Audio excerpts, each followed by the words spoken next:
Hey guys, welcome to RS Teachers. So இன்றைக்கி என்ன video பார்க்க போகிறோம்னு பார்த்தீங்கன்னா கிளாஸ் 6 மேத்தமெட்டிக்ஸ் சாப்டர் டேர்ம் 1ல் இருக்கிற சாப்டர் 1ல் உள்ள எக்ஸசைஸ் 1.5ல் இருக்கிற 5th சம்லேருந்து 10th சம், அதாவது அப்ஜெக்டிவ் டைப் கொஷின்ஸ் தான் பார்க்க போகிறோம்.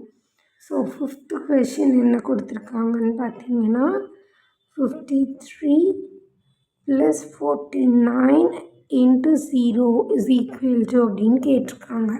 ஸோ இங்கே என்ன ஆன்சர் வந்தாலும் பரவாயில்ல, அந்த ஆன்சரை 0வால் மல்டிப்ளை பண்ணும்போது நம்மளுக்கு ஆன்சர் என்ன ஆகிடும், 0ன்னு கிடைச்சிடும். Answer is 0. Then 6th one பார்த்தீங்க அப்படின்னா 59 divided by 1 is equal to அப்படின்னு கேட்டிருக்காங்க. anything divided by 1 is the same number, so the answer is 59. Then 7th one பாருங்க, the product of a non-zero whole number and its successor is always அப்படின்னு கேட்டிருக்காங்க. Whole number அப்படின்னாலே 0 தான் whole number, but இங்கே நான் zero whole நம்பர்னு கொடுத்துருக்காங்க. So 1 எடுத்துக்கிறேன். ப்ளஸ் அடுத்த நம்பர் கொடுத்துருக்காங்க அண்ட் இட்ஸ் சக்ஸஸர்னால் இந்த நம்பரோட 1 ஆட் பண்ணும். So 1 + 1 is 2. இந்த ரெண்டையும் சம் பண்ணால் நம்மளுக்கு என்ன ஆன்சர் கிடைக்கும் அப்படின்னு கேட்டிருக்காங்க.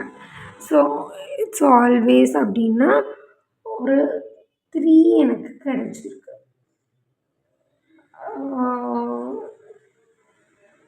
அண்ட் இப்போ நான் 2 3யும் எடுத்தேன் அப்படின்னா 5 எனக்கு கிடைக்கும். ஸோ இந்த ஆப்ஷன் ஆன்சர் இஸ் 3 + 4 எடுத்தேன் அப்படின்னா எனக்கு 7 கிடைக்கும்.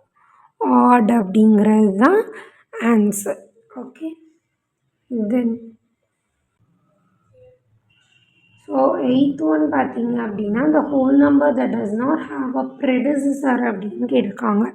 ஸோ ப்ரெடிசஸர்னால் -1 அப்படிங்கிறது தான் ப்ரெடிசஸர். எந்த நம்பருக்கு முந்தின நம்பர் கிடையாதுன்னு பார்த்தீங்கன்னா 0, ஏன்னா அங்கேருந்து தான் அது ஸ்டார்ட் ஆகுது.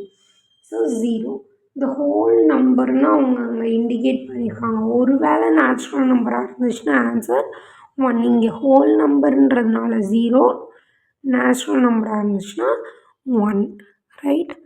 தென் 9th ஒன் பாருங்கள், which of the following expression is not 0 அப்படின்னு கேட்டிருக்காங்க. ஸோ ஃபர்ஸ்ட் ஒன் செக் பண்ணுங்கள். 2 × 0 ஏதாவது 0வால் மல்டிப்ளை பண்ணால் நம்மளுக்கு ஆன்சர் என்ன ஆகிடும், 0 ஆகிடும். தென் செகண்ட் ஒன் பாருங்கள், 0 + 0 ஆப்வியஸாக ரெண்டும் 0வாக இருக்க ஆட் பண்ணால் 0 வந்துடும். தேர்டு ஒன் பாருங்கள், 2 + 0 ஆன்சர் என்ன, 2. தென் ஃபோர்த் ஒன் பாருங்கள், 0 - 0 இதுக்கு ஆன்சரே கிடையாது. So the option is 2 + 0. தென் அடுத்த நம்பர் பாருங்கள், அடுத்த கொஷின் பாருங்கள், which of the following is not true அப்படின்னு கேட்டிருக்காங்க. பாருங்கள், இந்த இதில் புக்கிலே பார்த்துடலாம். இது வந்து ஒரு associative property. So a + b + cன்னு கொடுத்துருக்காங்க. ஸோ இது ட்ரூ. தென் இங்கே பாருங்கள், இது மல்டிப்ளிகேஷனில் கொடுத்துருக்காங்க. ஸோ இதுவும் கரெக்டாக தான் இருக்குது. பட் இங்கே பாருங்கள், மல்டிப்ளிகேஷனும் அடிஷனும் சேர்ந்து இருக்குது. அப்படி நம்மளுக்கு எந்த ஒரு ப்ராப்பர்ட்டியுமே கிடையாது. ஸோ இது தப்பு.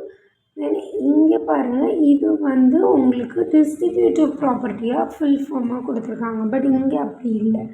ஸோ இதுதான் தப்பு. So the option is C. Watching this video, please do subscribe. Bye.